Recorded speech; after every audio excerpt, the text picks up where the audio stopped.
എടാ ഇവരുടെ ടാഗ്ലൈൻ പോലെ തന്നെയാണ് പാസ്റ്റ് നെവർ ലൈസ് എന്ന് വെച്ച് കഴിഞ്ഞാൽ ഇവരിനി ആ ഒരു പാസ്റ്റിൽ ചെയ്തു പോയ തെറ്റിനി എന്തൊക്കെ ചെയ്തു കഴിഞ്ഞാൽ ഇവരെ വേട്ടയാടിക്കൊണ്ടിരിക്കും.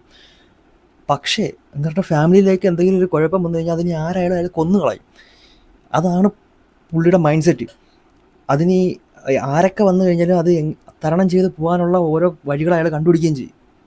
ഇത് എഴുതി വെച്ചിരിക്കുന്ന ജിത്തു ജോസഫ് ഞാൻ ആലോചിക്കുന്നത് അതൊക്കെ എങ്ങനെ എഴുതി വെച്ചേക്കുന്നതാണ്. ഇതിൻ്റെ ബാക്കി വേറെയും പാർട്ടുകളൊക്കെ വരുന്നുണ്ടൊക്കെ പറയുന്നു, 4, 5 ഉണ്ടെന്നൊക്കെ മുമ്പ് എപ്പോഴോ പറയുന്നത് കേട്ടിട്ടുണ്ട്.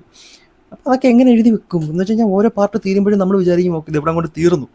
പക്ഷേ അടുത്ത പാർട്ട് അനൗൺസ് ചെയ്യുന്നത് നമ്മൾ വിചാരിക്കും എന്തിനാണ്, പക്ഷേ പോയി കാണുമ്പോഴാണ് അതിനകത്തുള്ള മാറ്റം നമ്മൾ കാണുന്നത്. അപ്പോൾ ഇതിൻ്റെ ഫസ്റ്റ് ഹാഫ് എന്ന് പറയുന്നത് ക്യാരക്ടർ ഡെവലപ്മെൻറ്റും കാര്യങ്ങളൊക്കെ ആയിട്ടൊരു ഡ്രാമാറ്റിക് രീതിയിൽ പയ്യെ പോകുന്നൊരു സ്ലോ ബേണറാണ്. അപ്പം ഇവർ ഇത്ര നാളും ഇതൊക്കെ എങ്ങനെ തരണം ചെയ്തു, എങ്ങനെ ഡീൽ ചെയ്തു, എങ്ങനെ മൂവ് ഓൺ ചെയ്തു, ഇപ്പോൾ അവരെന്ത് ചെയ്യുന്നു, അങ്ങനത്തെ കാര്യങ്ങളൊക്കെ കാണിച്ച് നമ്മളെ ആ ഒരു ഫാമിലിയിലേക്ക് കൊണ്ടുവരുന്നതാണ് ഇതിൻ്റെ ഫസ്റ്റ് ഹാഫ്.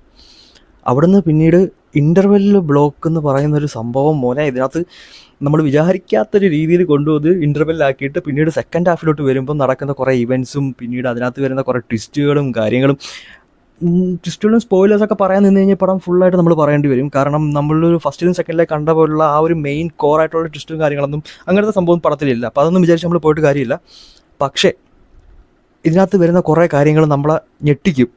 ഉറപ്പായിട്ടും നമ്മൾ വിചാരിക്കുന്ന കാര്യങ്ങളല്ല അവിടെ നടക്കുന്നത്. അങ്ങനത്തെ കുറേ സംഭവങ്ങളുണ്ട്. അതുമായിട്ട് പിന്നെ അവസാനം വരുന്ന ഒരു വലിയൊരു സംഭവവും പിന്നെ അതൊക്കെ എങ്ങനെ ഡീല് ചെയ്തു എന്നുള്ളതാണ് ഞാൻ ആലോചിക്കുന്നത്. അത് കിടില കേട്ടോ, ഭയങ്കര സംഭവമാണ് അവസാനം. എന്നിട്ട് പിന്നെ അവസാനം നമ്മുടെ ഫസ്റ്റിലത്തെ ആ ഒരു ബീജിയമുണ്ട്, ആ ബീജിയം ഇട്ടിട്ട് ലാലേട്ടൻ നടന്നു പോകുന്നൊരു സീൻ, നമ്മൾ ഫസ്റ്റ് ദൃശ്യം തിയേറ്ററിൽ കണ്ട അതേ എക്സ്പീരിയൻസ് അതേ ഫീൽ നമുക്കിവിടെ കിട്ടും. ഒരു മാറ്റം ഇല്ലാത്ത, ഒരു ചേഞ്ചും ഇല്ലാണ്ട് തന്നെ ആ ഒരു ബീജിയം എടുത്ത് ഇട്ടാൽ പോലും കിട്ടുന്നൊരു ഫീലുണ്ട്.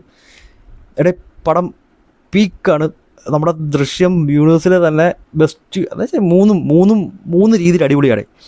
അപ്പം നിങ്ങൾക്ക് ഒരിക്കലും നഷ്ടം വരില്ല, നിരാശപ്പെടില്ല. ധൈര്യമായിട്ട് പോയി ടിക്കറ്റ് എടുത്തോ, കണ്ടിട്ട് വന്നിട്ട് എങ്ങനെയുണ്ടെന്ന് പറഞ്ഞു. സൂപ്പർ പടം. അഭിനയത്തിൻ്റെ കാര്യം ഞാൻ പിന്നെ പറയേണ്ട കാര്യമില്ലല്ലോ. പോയി കണ്ടിട്ട് പറ.